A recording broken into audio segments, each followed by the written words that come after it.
professora Duda, tudo bem? Muito obrigada por você ter aceitado aí o nosso convite. Boa tarde, obrigada pelo convite, um prazer estar falando com o jornal hoje em dia. Duda, eu abri aqui a nossa live falando que 13 pessoas transgêneras foram eleitas nesta eleição, né, nessa eleição aí que acabou ontem, né, para quem teve aí, principalmente para vereadores, né, para as eleições proporcionais. Como é que você analisa esse cenário? Então, a gente tem avançado. Primeiro, acho que a leitura que eu faço global é que há um grande levante do campo democrático e progressista ocorrendo na América Latina. Os fenômenos que ocorrem no Brasil não podem ser descolados do que acontece na América Latina e no mundo.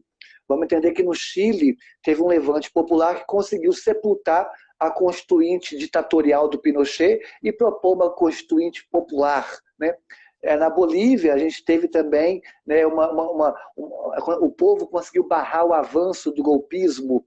Na Argentina, houve um avanço do campo progressista. Nos Estados Unidos, nós tivemos, né, uma vitória, né, do Biden freando o crescimento do trumpismo. Então, essa atmosfera do avanço progressista democrático está se infiltrando também nas veias brasileiras e a eleição municipal deste ano é um termômetro para ilustrar como que esses setores ultra-reacionários, anti-ciência, antidemocráticos, eles estão ficando para trás. Então há novos ares, e esses novos ares têm contagiado o coração e a mente das pessoas do campo progressista. E aí as eleições das pessoas travestis e transexuais são um sintoma desse avanço popular, porque quando uma pessoa transexual avança, é sinal de que a sociedade inteira está avançando, já que nós somos o grupo mais aviltado, mais excluído e mais marginalizado que há em toda a América Latina.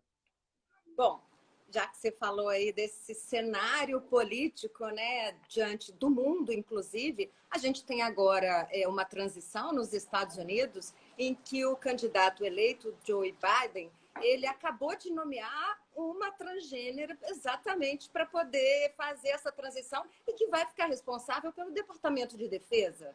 Que isso é muito interessante e que a gente nunca imaginaria isso, não é verdade, Duda?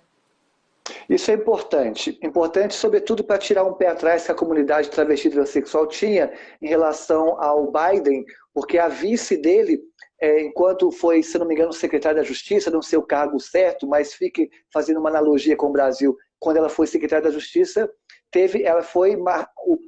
a gestão dela ficou marcada por um encarceramento em massa da comunidade travesti e transexual, inclusive obrigando as pessoas travestis e transexuais a ficarem em espaços prisionais masculinos, que significa uma grande violação de direitos humanos.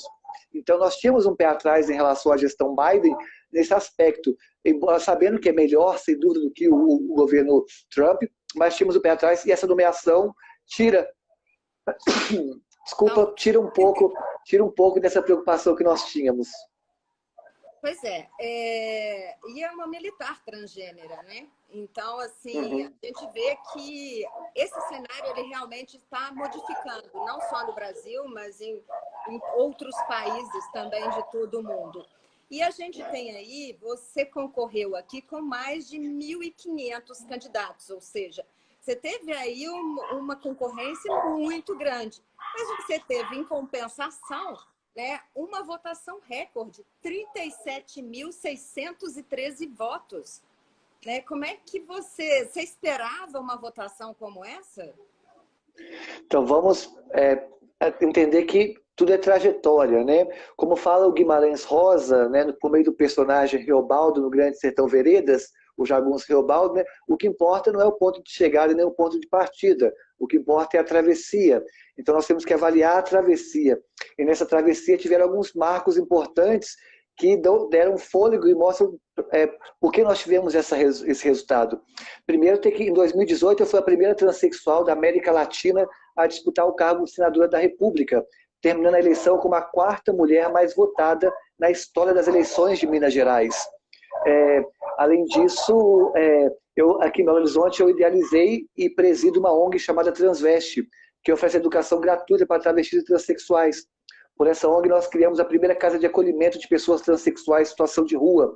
Além disso, eu atuo há 4 anos, de forma voluntária, nos espaços prisionais da região metropolitana, levando o mínimo de dignidade para essa comunidade.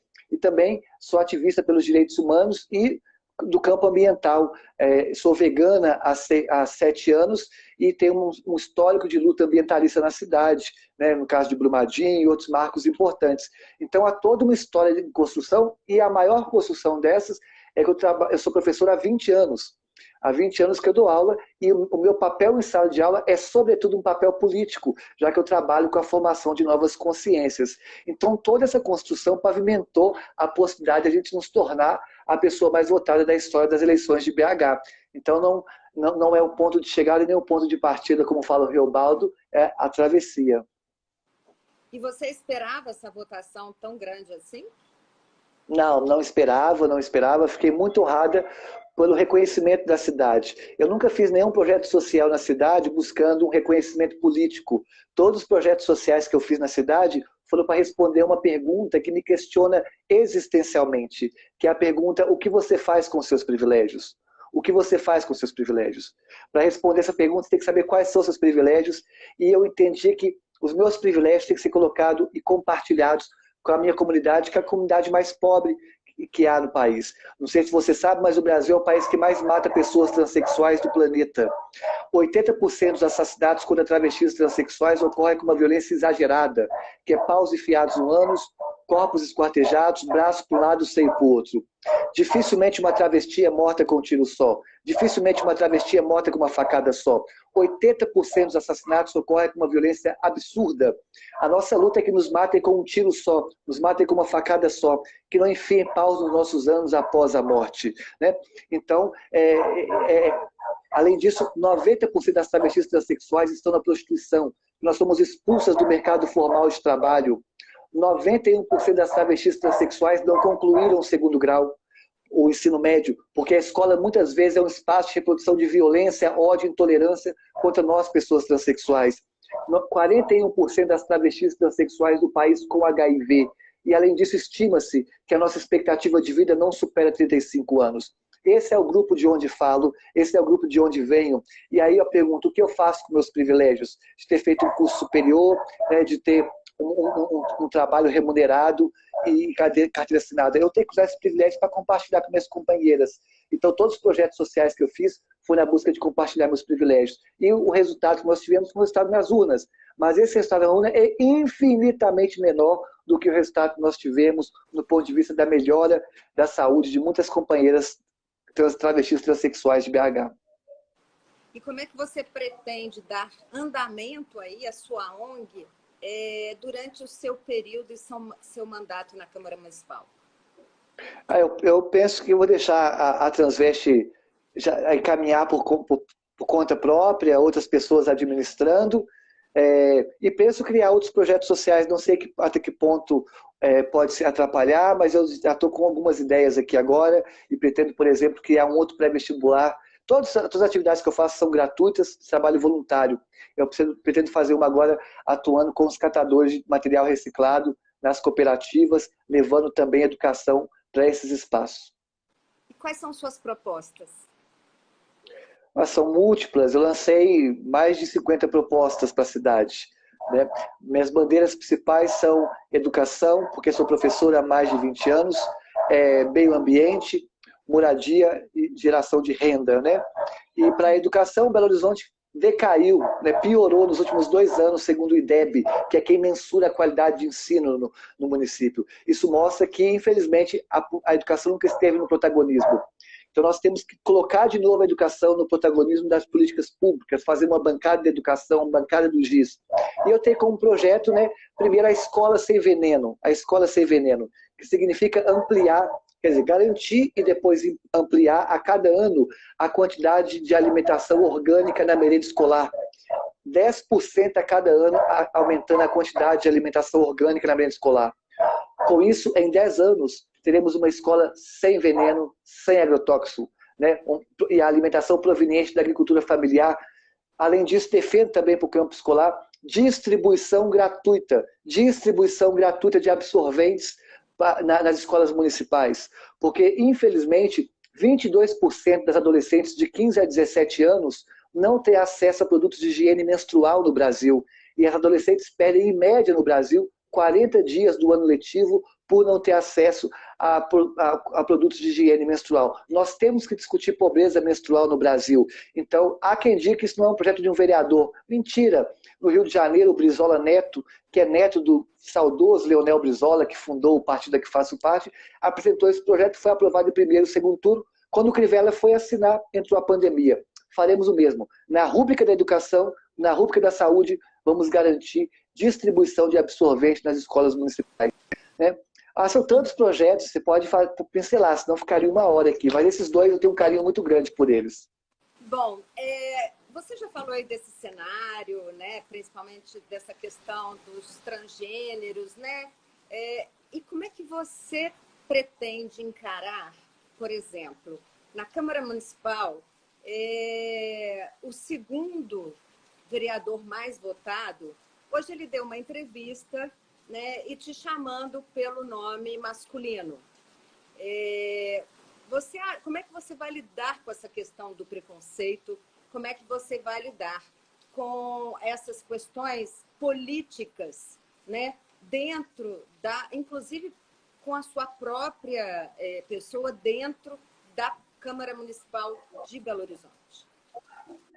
Nós temos que entender que a situação de vulnerabilidade social contra as transexuais é tamanha que nem direito ao sol nos é dado, nem direito ao sol nos é dado. Porque dificilmente você encontra uma travesti de manhã comprando pão na padaria. Tamanha violência que há contra nós. A comunidade LGBT fala em fazer uma caminhada do orgulho LGBT.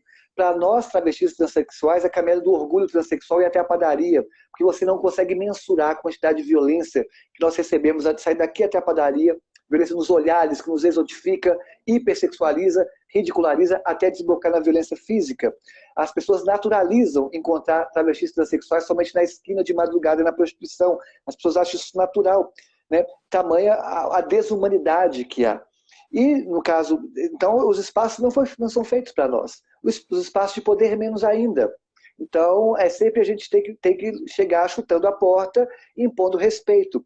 Transfobia é um crime inafiançável no Brasil. Eu entendo que os espaços legislativos têm que ser espaços da diversidade, da pluralidade, né? Quanto mais diversos o espaço legislativo, melhor é para a cidade, mais alargada vai ser a democracia.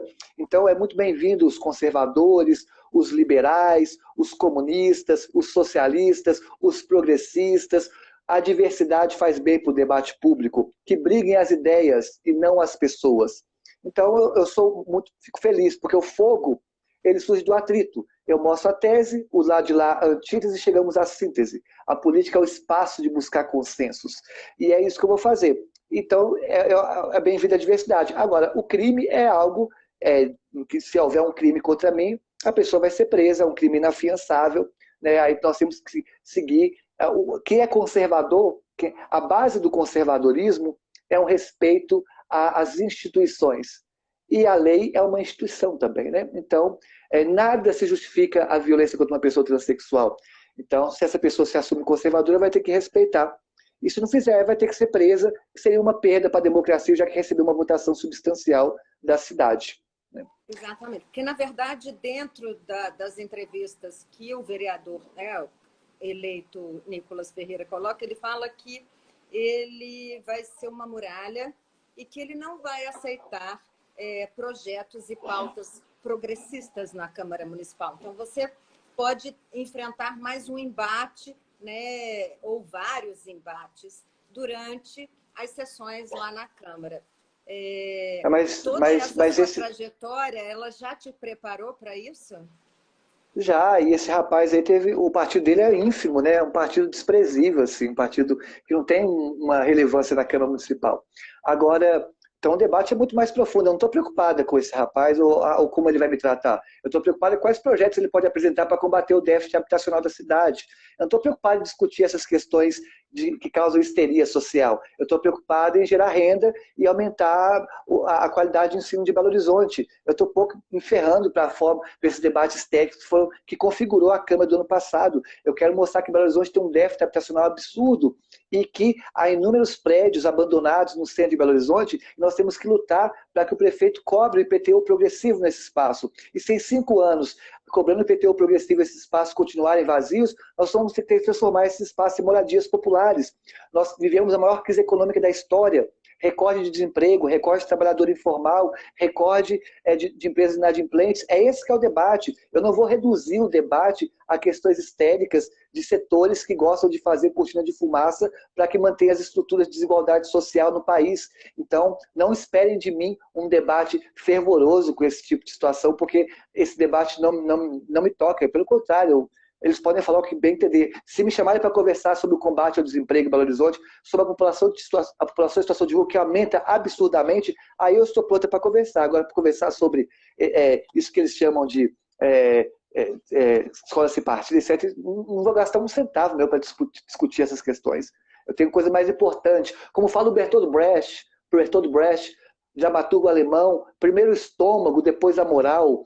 Como fala o Betinho, importante sociólogo, quem tem fome tem pressa. Então eu discuto, eu venho do tempo da fome. Né? Então eu estou discutindo as pessoas, eu estou preocupado com as pessoas que estão com fome, não estou preocupado com quem vai debater qual banheiro eu vou usar. Eu uso o banheiro que eu bem entender. Eu estou preocupada com o tempo da fome. É isso que eu quero discutir. Como combater a fome em Belo Horizonte. Em compensação, a nova Câmara Municipal vai ter aí 11 mulheres, né, que nesta gestão que vai acabar, nesse mandato que vai acabar agora em dezembro, eram apenas 4. Então, agora com 11, né, a gente consegue enxergar aí uma mudança, inclusive até mesmo no próprio eleitorado, que acabou votando em mulheres. Né? A gente sabe que são aí, os partidos têm que ter 30% de candidatos, né, de candidatas, né? E a gente teve uma votação aqui em Belo Horizonte que é inédita, ou seja, 11 mulheres para 41 cadeiras, né? É uma maravilha, isso é uma vitória da democracia. Independente do espectro ideológico das mulheres eleitas, nós seguimos a ciência, porque a sociedade criou-se uma cisão de que uma parte pequena, ínfima, desprezível da sociedade defende uma postura anticientífica, antidemocrática, anti-vacina. Né? Eu não faço parte desse grupo, eu faço parte do grupo que valoriza a ciência, porque eu luto pela soberania popular. E não existe soberania popular sem ciência e tecnologia. Um país só se emancipa politicamente com ciência e tecnologia. Então, sou a pessoa que defende maior investimento à ciência e um aplauso aos nossos cientistas. Inclusive, na campanha que eu fiz, eu pedi para que não doassem dinheiro para mim. Pedi que doasse dinheiro para os pesquisadores e pesquisadoras que estavam combatendo o Covid. Então, como eu venho do campo da ciência, os estudos científicos mostram que toda Câmara Legislativa que tem mais mulheres, isso resulta no maior número de políticas públicas sociais, políticas para questões sociais. Então, o que se espera no Belo Horizonte nos próximos anos vão ser mais políticas sociais. Isso é uma vitória, independente do espectro político a que essas mulheres estão alojadas, acopladas. Isso é uma grande vitória. Lógico que nós preferimos mulheres do campo progressista, mas na ausência de mulheres, de forma geral, é uma vitória da democracia. É verdade. Até porque a gente nem não estava acostumada a ver uma Câmara Municipal que tivesse um número expressivo de mulheres, né? Então, isso é muito interessante, a gente enxergar esse novo cenário político aqui na capital mineira, né? Exatamente. E nós temos que entender que o papel das mulheres também implica em maiores projetos voltados para a maternidade. Eu disse que um dos projetos que eu vou apresentar é a defesa da gratuidade no transporte público para mães cujos filhos estão internados na UTI neonatal. Não sei se as pessoas sabem, mas o Brasil está entre os 10 países do mundo com o maior nascimento de crianças prematuras. A média de internação aqui no Brasil é 51 dias. Né? Qual mãe da periferia vai conseguir ir e voltar todo dia na maternidade para aumentar seu filho com uma das passagens mais caras do Brasil? O BH tem a segunda passagem mais cara entre as capitais do Brasil. Eu defendo também aumento e garantia da licença maternidade de 180 dias para todas as servidoras municipais e cargos comissionados e aumento da licença paternidade para 30 dias para todos os servidores municipais e cargos comissionados. Isso é garantir o direito da criança. E ao garantir o direito da criança, o direito da família. E eu sou uma ativista pela família. A minha pauta, uma das pautas centrais minha é a família. A maior prova disso é que sou mãe, fui a primeira transexual do Brasil a conseguir o direito à licença maternidade por 120 dias pelo INSS. Então, sou mãe, sou cristã, sou da defesa da família, da democracia, da diversidade. E esses grupos que se dizem, né, que defenderam o cristianismo vão ter que me aturá-la. Nós vamos disputar narrativas sobre qual Cristo que eles defendem. Né? Eu quero entender qual Cristo que eles defendem, qual religião eles defendem. Né? E quero entender qual família eles defendem, a serviço de qual Cristo, de qual família que eles estão. Eu vim lá para rivalizar esses espaços e propor justiça social. É essa que é a minha luta principal, justiça social. E daqui até o dia 1º de janeiro, quando houver a posse, como é que vai ser esse período aí? Eu sou professora, eu posso estar na política, mas sou professora e independente do cargo que um dia possa assumir, continuarei sendo professora. Então, mesmo trabalhando como vereadora, vou continuar dando aula. Eu posso estar na política, mas eu sou professora e morrerei professora. Até porque eu entendo que minha participação política na sala de aula é mais importante do que minha participação política no campo legislativo para a sociedade. Porque criar novas leis é importante, mas não muda o mundo. O que muda o mundo é construir novas consciências. E as consciências se constroem no ambiente escolar. Como fala o Gabriel Pensador, muda que quando a gente muda, o mundo muda com a gente. A gente muda, o mundo é na mudança da mente. E a mente a gente transforma na sociedade. E eu tenho um dever ético, moral, de construir novas consciências. Por isso que eu sou professora e minha atividade principal sempre vai ser sala de aula. Para a gente encerrar, Duda, como é que você imagina a sua relação com o prefeito reeleito, Calil? O Calil me ligou ontem, parabenizando a candidatura, dizendo que me apoiou e que queria muito que eu vencesse essa eleição. Então, a minha posição, eu não quero ser nem oposição e nem base, eu quero flutuar na Câmara Municipal.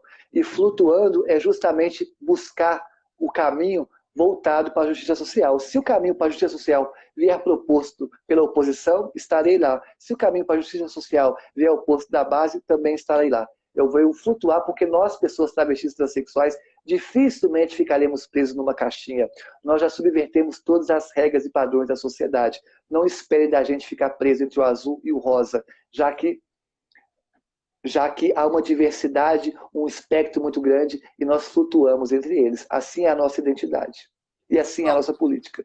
A gente viu aí que ao longo da nossa live, várias pessoas te parabenizando. Eu gostaria de te parabenizar também, né, por ter sido aí a vereadora mais eleita. Te desejar uma ótima sorte nesse cargo, que você tenha aí, né, que você consiga, né, ajudar e melhorar a cidade de Belo Horizonte para todos nós. E muito obrigada pela sua participação aqui com a gente, Duda. Eu que agradeço, obrigada pelo espaço. Viva o jornalismo! O jornalismo é um pilar central para garantir a democracia. Eu dei aula hoje, ontem o resultado saiu quase 1h, depois eu fui preparar a aula, né? Eu montei a aula, e eu fui dormir 2h pouco da manhã para dar aula às 7, dei aula hoje, terminando aqui vou corrigir minhas provas, mas fiquei de 8h até agora dando entrevista, porque eu fiz o prazer de receber todos os jornalistas e conversar com todos, porque eu entendo que nós vivemos um contexto de baixo conteúdo democrático. Então, dialogar com o jornalismo é uma forma de alimentar a democracia no Brasil e no município. Então, parabéns pela sua profissão. Muito obrigada, eu te agradeço pelo esse reconhecimento. Muito obrigada, uma boa tarde para você, um ótimo mandato para você. E a gente conversou então aqui, você que acompanhou aqui com a gente, a professora, né, Duda Salabert, que foi a vereadora mais eleita aqui em Belo Horizonte, com mais de 37 mil votos. Aí um recorde, né, em relação à última eleição de 2016, que a Áurea Carolina também teve uma votação que foi extremamente expressiva e recorde até então. Duda, muito obrigada. Uma ótima tarde para você. Muito obrigada pela sua participação aqui com a gente. Beijo. Beijo, tchau, tchau.